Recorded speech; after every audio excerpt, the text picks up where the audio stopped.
Where does hell exist on earth? Is the question that I will answer by the end of this show.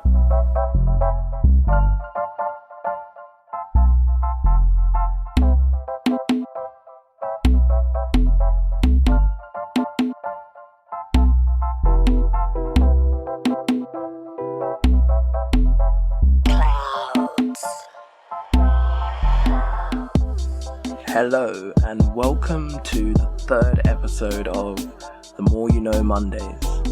The more you know, the more you grow. This week on the show, I'm going to be talking about Olive Morris. But before I get into that, you know what we have to do to start the show, start the week off nice, or whenever you listen to this. We have to start with the Monday affirmations. Now, this week, my quote, it doesn't have an author, because I couldn't find the author. I searched forever online, and I just couldn't find it. There was just like loads of Pinterest shares and posts of it, and I was like, oh, fair. It's a popular quote, but anyway, the quote goes like this. Nothing is a coincidence. Everything you're experiencing is meant to happen exactly how it is happening. Embrace the lessons. Be grateful. Now, I love this quote, and I find it pretty motivational just because of the fact of, let's take it in parts. Like the first part, nothing is a coincidence. I like that because sometimes when you're existing in life, it feels like things just happen, and sometimes things happen out of coincidence, and you're like, oh, I wasn't expecting that to happen. But usually there's what's the word, like there's things in the background happening. Like I've just finished reading The Alchemist by Paulo Coelho, who was the author of the quote from last week's episode. And there is a beautiful part inside of the book where they talk about, or it says that when you have a dream, the whole world kind of conspires to help that dream come into fruition. So with that whole concept, the idea that nothing happening is a coincidence really becomes powerful to me, because when you have a dream or an idea and you put it into motion, where you've actually taken it from the page or taken it from your brain into action, and you're actually moving it and doing it, then it kind of feels like, because you've got this energy and you're focusing it in that one direction, it's as if everything supporting or around you is kind of supporting what you want to do. Or you might perform something and people get what you're saying when you didn't think that no one would even understand what you're saying, kind of thing. So that global understanding is what I think it more comes down to. And then the second part, everything you're experiencing is meant to happen. Everything you're experiencing is meant to happen exactly how it's happening. That part can kind of seem maybe a bit hard to hear at first, and it's understandable. What if what's happening to you right now is something negative? And all I can say to that is try and combat the negative with positive. And of course, with all situations, that's really hard maybe, and probably easier said than done in some places, but it's the best kind of thing you can combat the negative outcome with, is positive thinking, or a positive onlook or outlook on what you're going to be doing next, or how you're going to formalize your next plan. Because when you're in a place of things are going badly, and you repeat the same feeling of things are going badly, you'll end up repeating and staying in the place of everything's going badly, because there's this great phrase or saying that the definition of insanity is repeating the same thing over and over and seeing no results, no changes. So if you're repeating doing this, combating what's happening to you with the same energies, and you're seeing the same energies repeated, then what do you need to do? You need to change up your energies so that you're projecting something different, so that you can receive and attract something different. And embrace the lessons. Be grateful. Be grateful that you're alive. Regardless of your circumstances, life is a struggle.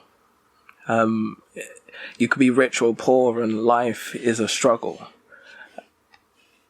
There's this great line, or I think it's great anyway, from a poem that I'm writing, if I can find it, that goes like this.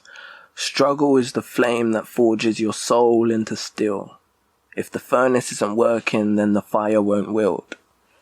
And yeah, I think that's just kind of sums up life. If there's no struggle, or like, I always have this saying before I perform or anything like that, if I don't feel nervous, it kind of feels like it's not worth it. If I'm too comfortable in my surroundings, then it just kind of feels like, not that I'm drowning. I wanted to say drowning because it rhymes.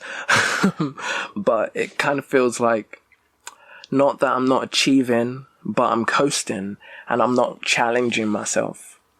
And of course, if you come to a place where you don't need to challenge yourself, that's great. But I feel like I'm in a place where I need to constantly challenge myself, to get to bigger and higher places or do more. But yeah, that was the Monday motivations, affirmations, even motivations, affirmations, whatever you take from them. I hope you find it useful for your day, or however you use it, because it's just important to me that you start off the week right and fresh. You know, you take on everything as a lesson, embrace your life, be happy, love yourself. And I think that's a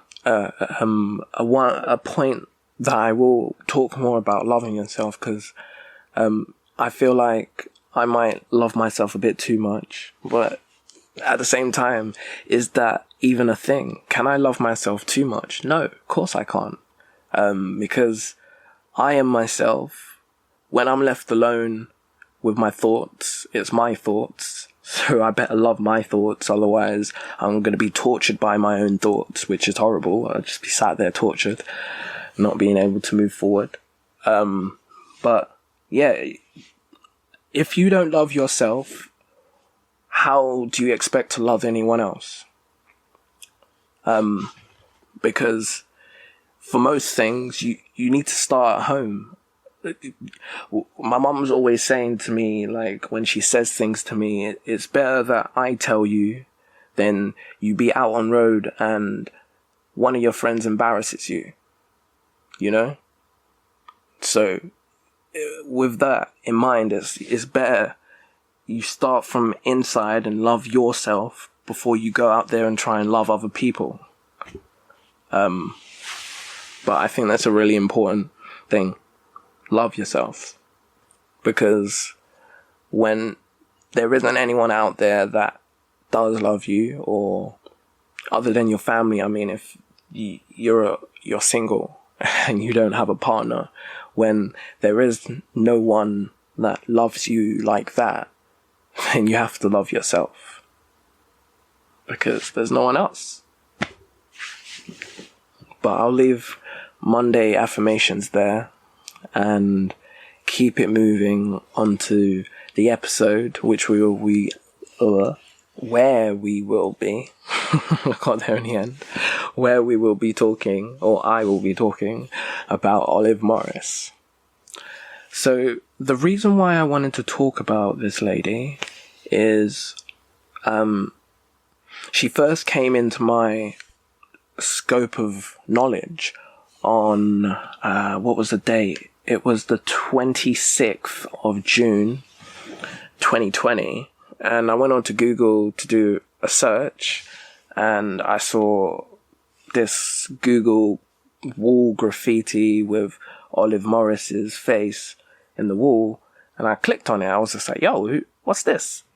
And then I scrolled down and I saw that she was born in Jamaica and then she moved to London, and I thought, whoa, this is something that I don't see every day. I don't often click on the Google Doodles and find or see a person that is so relatable to me. I definitely need to do some more research into this person.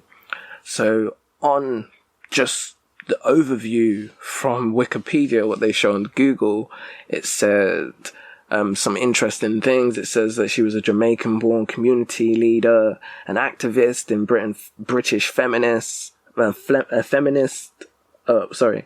activist in the British feminists, a black nationalist and squatters' right campaigner of the 1970s. So I was just like, oh, this is hella interesting. Let me look deeper into her. So as I was doing my dalvaging, I found out more. I found out that Olive Morris was born in 1952 in Harewood, St. Catharines, Jamaica. She was, her and her family was part of the Windrush generation. So they emigrated to England when she was about 9 years old. She had 3 brothers and 2 sisters, and she lived in South London for most of her life. It's most interesting for me that she was only alive or with us on this earth for 27 years, but she achieved like so many things while she was alive that I thought that more people should really know about her if you don't already. Like, as I was saying, she was only alive for 27 years, but she fought for black women's rights in Britain. She raised awareness for inequalities by traveling and writing and organizing protests and setting up support groups. Like, she was amazing. So the first account where she does something which is quite inspiring for me, just reading it, is a Nigerian diplomat whose name was Clement Gomwalk. He was visiting the first black record shop in Brixton, which is called Desmond's Hip City, sorry. And while he was leaving and going to his car, the police confronted him and accused him of stealing the car that he was about to get into. Obviously, he tried to tell them that, look, I'm a Nigerian diplomat. This is my car. But obviously, this was in 1969, so I guess things were a little different between black people and the police. Not that they're still a bit touch and go right now, but obviously things were much worse in the 60s. So after they arrested him under sus law, they dragged him out of his car, which happened to be a Mercedes. So surprise, surprise, it's like the same thing that you see nowadays. A black guy driving a nice car, and the police will pull him over or her over because they want to know who this black guy is driving this such a nice car. He couldn't just be a diplomat, could he? No, he had to be stealing the car. So the police officers beat him up, and while they were beating him up, there was this huge crowd of people that formed around to witness this brutal attack of this Nigerian diplomat. At the time, there was a local journalist who was in the area, and she stated that Olivia Morris broke through the crowd and scuffled with the police officers and tried to stop them from beating up the Nigerian. Unfortunately, this backfired on her because the police retaliated by beating her up as well. And the whole thing happened when she was only 17 years old.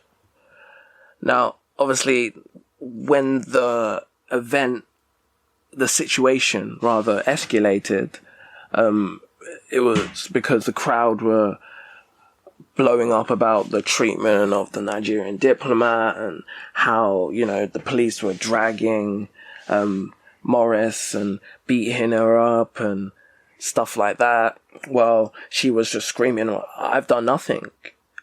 What's going on?"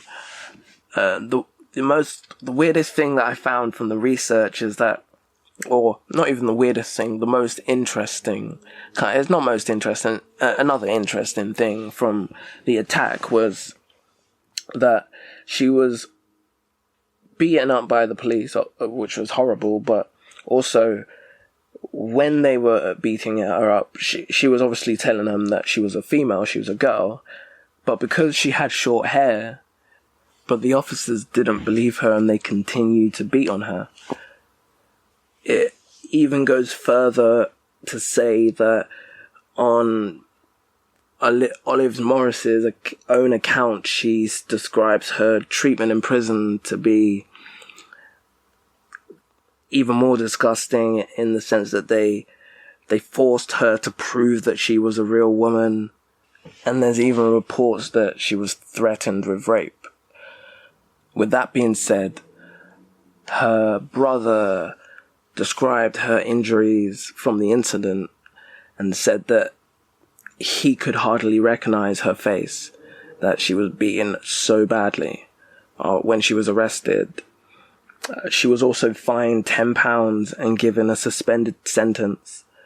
The charges were assault on the police, threatening behavior, and possession of dangerous weapons.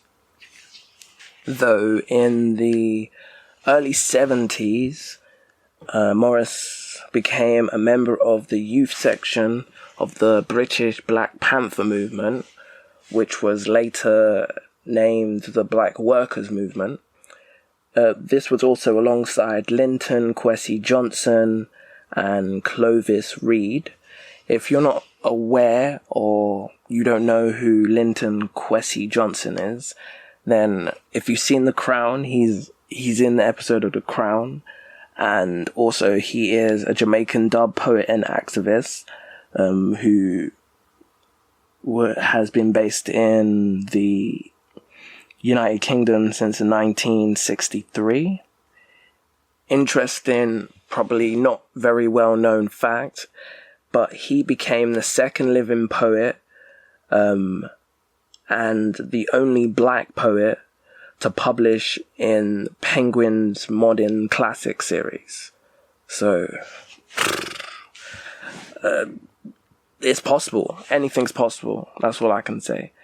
I will put a clip from one of his poems that I found on YouTube while doing some research about him. It's called England is a Bitch. And I think a lot of people will probably be able to relate to it. When me just come to London town, me used to work pon the underground. But working pon the underground, you don't get to know your way around. England is a bitch.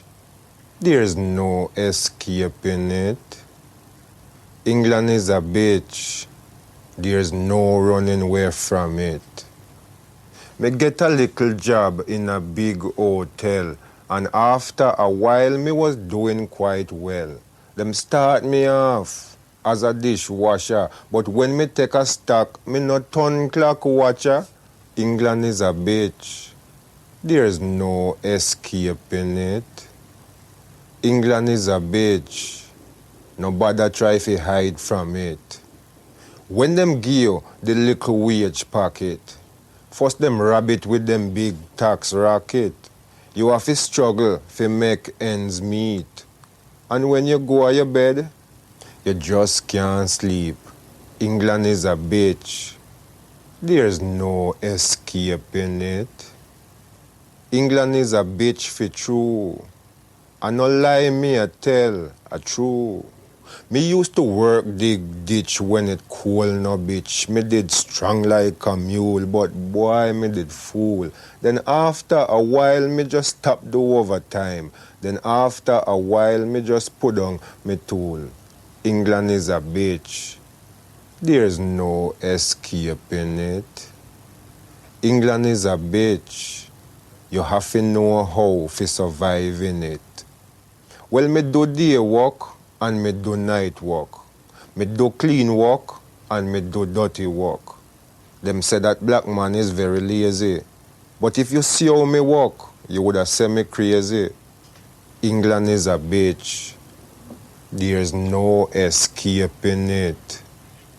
England is a bitch. You better face up to it. Them have a little factory up in a Brockley. In this your factory, all them do is pack crockery. For the last 15 years, them get me labor. Now after 15 years, me fall out of favor. England is a bitch. There's no escaping it. England is a bitch. There's no running away from it. Me know say them have work in abundant, yet still, they make me redundant. Now at 55, me getting quite old, yet still, them send me fi go draw a dole. England is a bitch. There's no escaping it. England is a bitch for true. Is where we are going to do about it. So I think it's another key point to say that the British Black Panther movement was inspired by the Black Panther movement in America, but they were not affiliated with them. Though in 1972, I found that Olivia Morris and one of her friends, they planned to visit the American Black Panther leader, Eldridge Cleaver, who was living in Algeria on the run from an attempted murder charge. But on their travels to Algeria, they became stranded in Morocco. So it never happened, but it could have. They made plans, they made actions, but they didn't plan for the unplannable. You can't plan for the unexpected.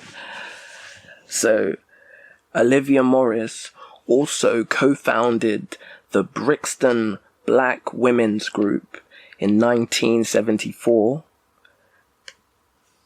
which her and other members of this group rallied to critically explore the experiences of women in the Black Panther movement. Basically, the overall purpose of the group was to raise consciousness so the women could communicate with each other and talk about their daily lives, putting this understanding into a political framework. So what they did was to try and make more of a pushback for there to be more transparency and unity in their community. Eventually, the group dissolved, but then it separated into smaller, more specific groups that focused on increasing the awareness of the black struggle.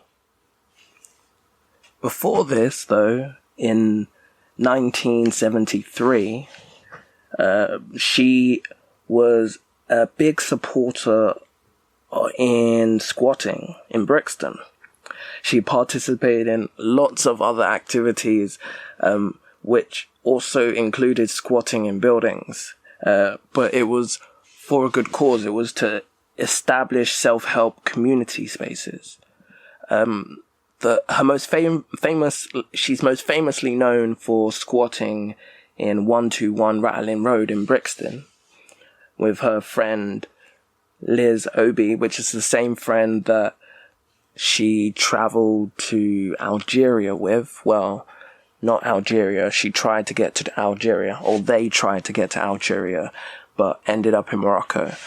So this squat became a hub of political activism and hosted community groups such as Black People Against State Harassment.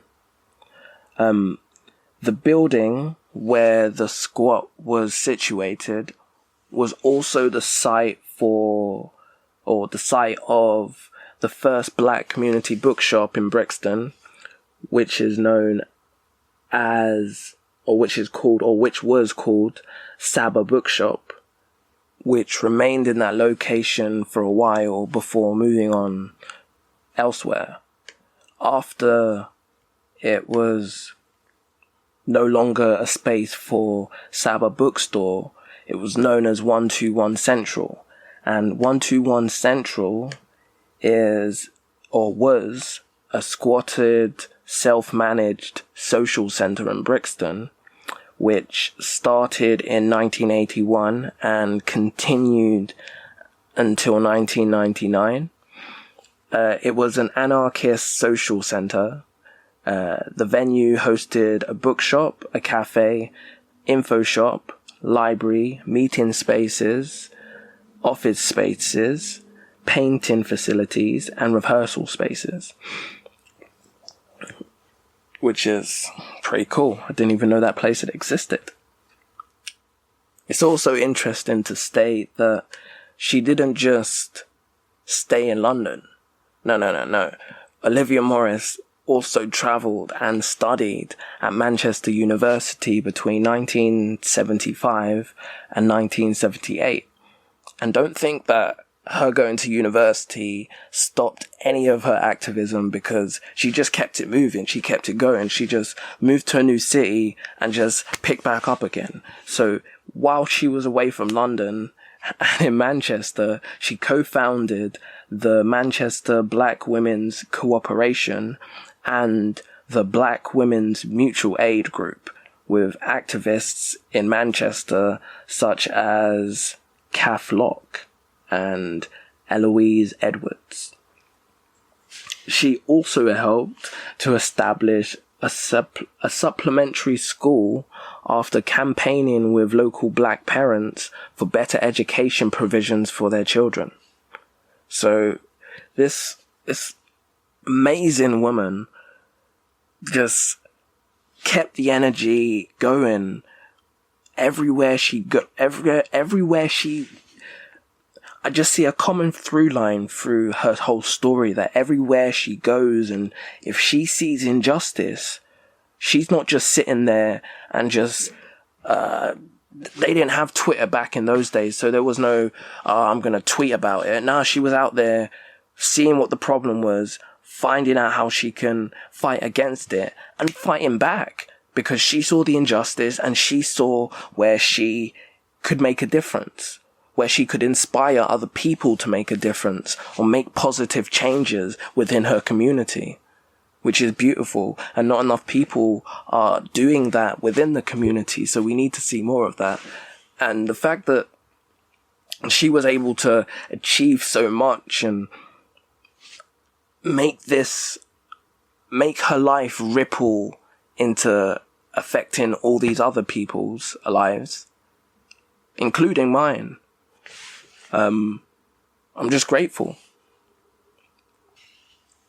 But amongst all of the amazing things that she was able to achieve, another one of the mind-blowing facts for me about Olivia Morris is that she was a founding member of the Organization of Women of African and Asian Descent, which has the anagram of OWAAD, in London. And with her founding this, the OWAAD held their first conference at the Abeng Centre on Gresham Road in Brixton. This centre was a place that Olivia Morris helped to establish alongside Eileen Holness and other members of the community. If you do take away anything from anything that I've been babbling on about for the last 20 minutes, please take this away.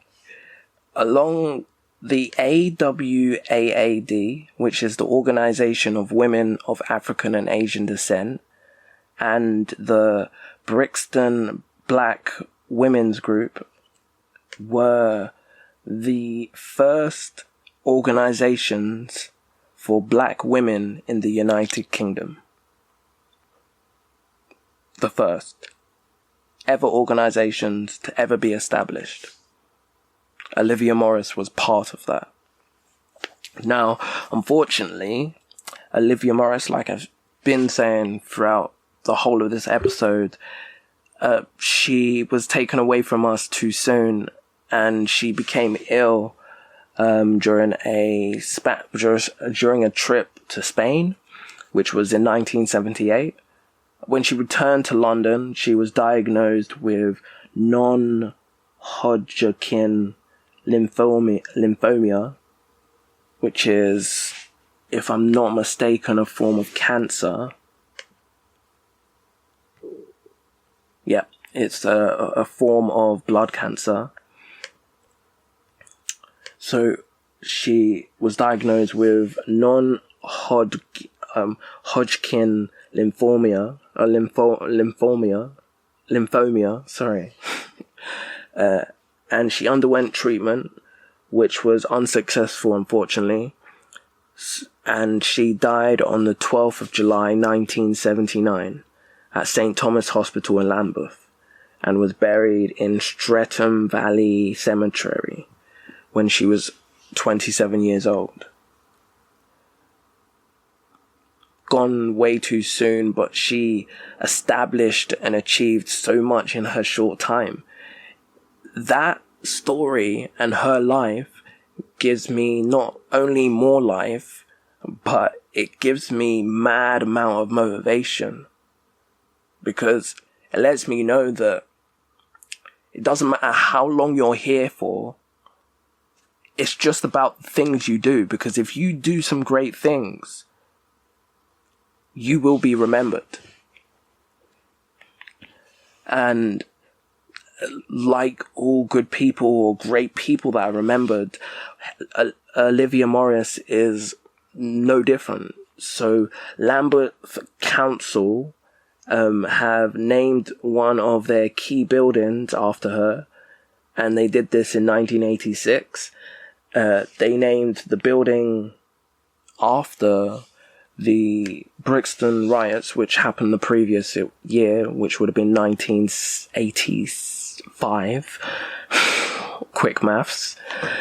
And it was triggered by the shooting of Cherry Croce by police while searching for her son, Michael Croce, in connection with a firearms offence.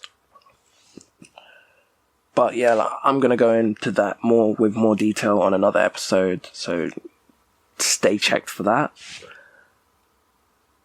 It's also interesting to state that Olivia Morris is depicted on the Brixton £1 note, which is the local currency of Brixton, which is a cool fun fact that Brixton have their own local currency, which was established started on the 17th of December 2009. The notes that they have available are the Brixton £1 note, the Brixton £5 note, the Brixton £10 note, and the Brixton £20 note. Every single note that they have depicts a different famous Brixtonian celebrity. So they have Olive Morris, and they also have the late David Bowie on one of their Brixton pound notes rather. Another fun fact from Brixton, since we've been talking about Brixton and London for this whole episode, we can move on to another fun fact, which is Brixton's Tate Library was the first free public library in London. It was built in 1893, and it was a gift from Sir Henry Tate, who, if you are not familiar of this man, he is the guy who established the Tate Galleries. So another fun fact about Brixton is that at least 9 cinemas opened in the Brixton area between 1910 and 1915. Some of the cinemas were situated in railway arches and later closed on safety grounds. But it is cool to know, or it's another fun fact, that the Ritzy Cinema is the sole survivor of the 9 cinemas that opened in the Brixton area between 1910 and 1915. That's pretty cool, right? So if you've been to the Ritzy, that you're literally going to history. And my final fact for Brixton will be that Electric Avenue, which was built in the 1880s, was the first market street to be lit by electricity. The road gave its name to Eddie Grant's 1983 single Electric Avenue. Electric Avenue. Da da da da da da da. Ah, jeez. So yeah, fun fact. Electric Avenue was the first market to be lit by electricity. And also a hit song by Eddie Grant. So now let's answer the question that I posed for you guys at the start of the episode. Where does hell exist on Earth? Now, it's usually just a fun phrase that people say, oh my days, hell is on Earth, or hell always freezes over. But would it surprise you to know that there is actually a village in southern Norway which is actually called Hell, and it actually freezes over every winter? Fun fact that hell actually translates in Norwegian, or the word hell actually means luck in Norwegian. But obviously, to us English speakers, it's a whole different ball game. It's a small little sleepy post town, this small town of hell in Norway. Is located in an area known as Hellir in Old Norse. The population of Hell is it sounds like a TV show that's waiting to be created if it hasn't already been. So the population of Hell is just under 1,500 people. And although the sleepy town gets a considerable amount of visitors, obviously, who want to visit hell? Who doesn't want to visit hell if you can visit hell on Earth? Stopping by the train station, hoping to get snaps of themselves under the infamous station sign. Hell. Hell station. You've arrived. I get the joke now. They say that you shouldn't laugh at your own jokes. But what if you find them funny? Is it not okay to laugh? What if there's no one else here to laugh with me? I gotta laugh. So, there you go. Yeah. Maybe I just made that more or less funny. More or less. Unless. Less funny. Jeez. Anyway, maybe it'd be an interesting, or maybe it's just quite a fitting point, but there are no churches in the city of hell, or the town of hell, sorry. Fortunately, the churches are found outside of the village, on the south side of the river. But who would have thought that hell was actually a place on earth? So when you say that phrase, hell on earth, just know that you're actually talking about a real place, and you're not just using a turn of phrase. It's a real place. It exists. Hell in Norway. And I really want to go and visit that place. Just to say that I visited hell on earth. But anyway, that's what I'm going to call the end of the episode. So I hope that you have enjoyed the third episode of The More You Know Mondays.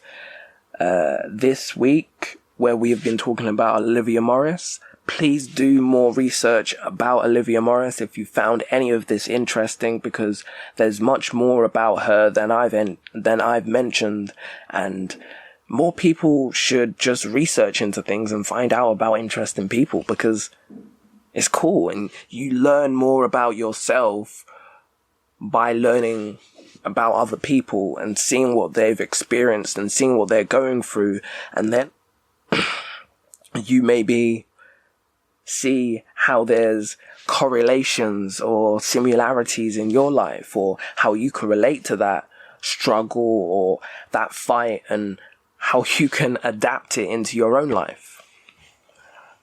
So I hope the knowledge that I have shared with you today has empowered you as much as it empowered me. And if you've enjoyed the show, please do subscribe on Spotify or Apple Podcasts or YouTube or wherever you listen to the podcast. Please follow us on social media if you've enjoyed the show. Instagram, Twitter, Facebook at My Opinion Means. And drop us a DM if you have anything to say. My DMs are open. I think they are. I don't know. You can message me and I will reply. Give us a shout if you want to get shouted out in the episode. Yeah, I'll do that. But yeah, if you enjoyed the show, please let me know and share it so other people can hear it. But yeah, that's the end. And next week on the show, I will be talking about... You know what? I'll let you guys just wait until next week. And until then, have a wonderful week, and goodbye.